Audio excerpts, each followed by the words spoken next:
Hi guys, Rose here with the Cackling Moon, and this video is going to be all about a review of Madame Endora's fortune cards. I just got this deck a couple days ago. I've already worked with it many times. It's amazing, and a client asked me to do a review on the deck. I know a lot of people are wondering about the cards and are thinking about purchasing it, so because this has turned into one of my favorites, literally one of my favorite decks, I'm gonna do a review. So let me adjust the camera so you guys can see the review of the cards. So we have here Madame Endora's fortune cards. Now, these are oracle cards, they're not tarot, and these cards come in a nice little box, and it's the typical cardboard box that the tarot cards usually come in. I don't necessarily enjoy these kind of boxes. I prefer the more heavy duty ones that the oracle cards usually come in because they don't mess up, they don't rip, they don't fall apart. But we can't have everything that we want, so this is the deck, the box that the cards come in.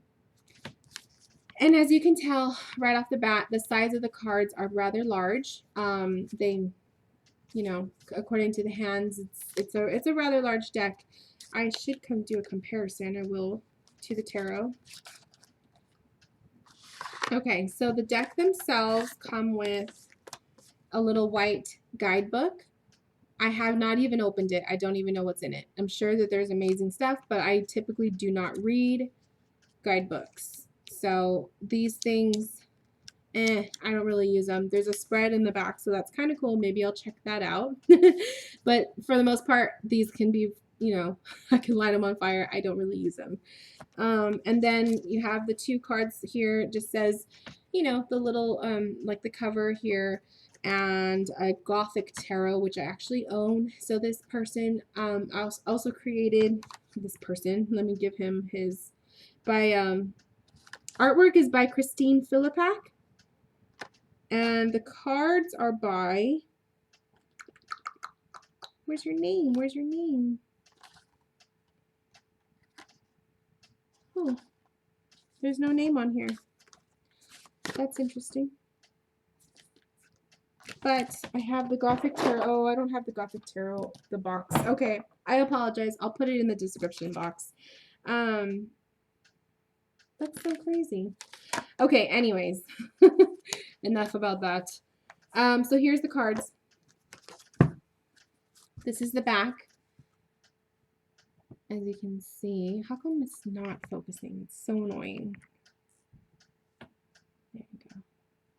Very pretty. So they're black with like a gold design. And then the size of the deck compared to a tarot deck. So it's, you know, they're not that much, they're not as big. I guess, I don't know if that really helps. Maybe not even, no, really, they're not that much bigger. Here's, see. So they're seriously not that much larger. That's pretty cool. Because typically, if you guys know, typically tarot decks are, I'm sorry, oracle decks are rather big. So anyways, this is the back of the cards. The edges are just plain, no pretty colors or anything to them.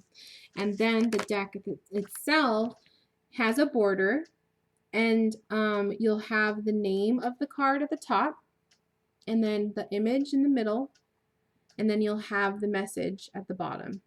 And it's like in a scroll artwork type design. Let's see if I can, this will, the lighting might help. The star.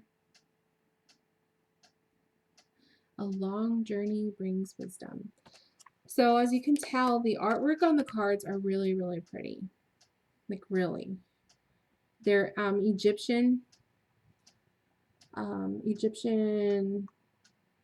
there you go. Egyptian inspired. I was using these last night for readings, and they're so accurate. I've already got feedback from one of the clients, and it's very accurate. So If you guys are wondering, the messages on the cards, the way that they read, it's very blunt. This deck is very blunt. This deck does not hold back. They will give you, there's hindrance. They will give you messages that you may not want to hear. Like this one says, fate has blocked a path for you. So a message like that, it's not always sugar and cream. There's some negative messages that come through, and this deck isn't afraid to portray that. Of the Griffin, honor and good luck. So fortune cards, I'm really liking it. I'm really loving it. Here's the moon, one of my favorites. You will be guided through darkness. It's really cool. So very different energy from the tarot. Now, I do already notice that when I read with this deck, I love to pair it with oracle cards. I mean, not oracle cards, tarot cards. I just feel like they mesh well with each other. So pulling a couple cards from this deck and then pulling some tarot cards to give you some added, you know, insight, they work really good together. So I think it's a really nice deck. The background is black, so everything just pops. The artwork is really, really pretty. So if you guys are into that kind of artwork, passion and romance awaits. You know, you guys will enjoy it. I'm not going to show every card because that'll take forever, but I just wanted to do a quick review so you guys can see it. Now let's talk about the deck itself, like the cards. They're flimsy. I say flimsy because obviously they're easily, you can bend them real easily compared to some other tarot decks that I own. You can't bend them easily.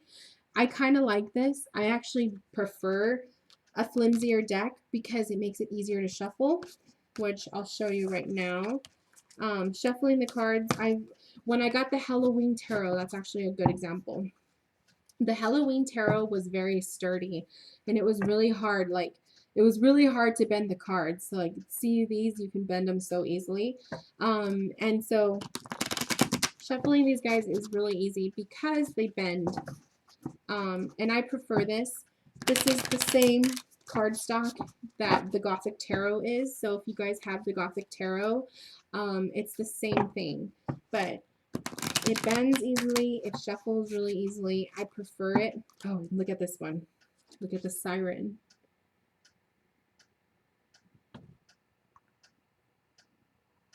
Ooh.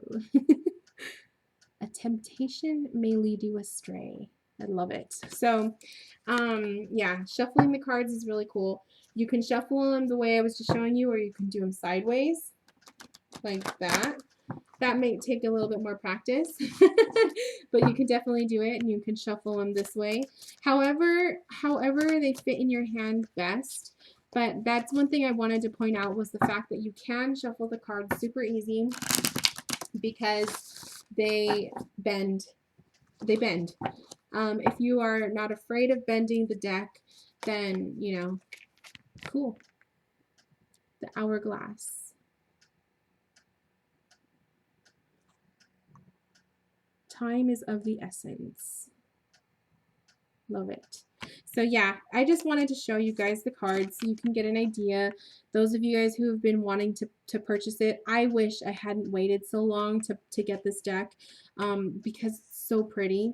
So just keep that in mind. If you've been wanting this deck, I totally would recommend it. I would recommend it to people who enjoy darker themed decks. I would also recommend it to anybody who loves a good oracle deck. They're very easy to work with. Like I said, I didn't even look through the guidebook. I just started reading with them, and I felt very, very connected. So keep that in mind. I hope you guys enjoyed this review. Again, this is the Madame Endora's fortune cards right here. So if anyone is interested in this deck, I purchased mine off of Amazon. I bought it brand new, so you can go get it off of Amazon. And I hope you guys enjoy it. Let me know what you think, and I'll talk to you guys later. Bye.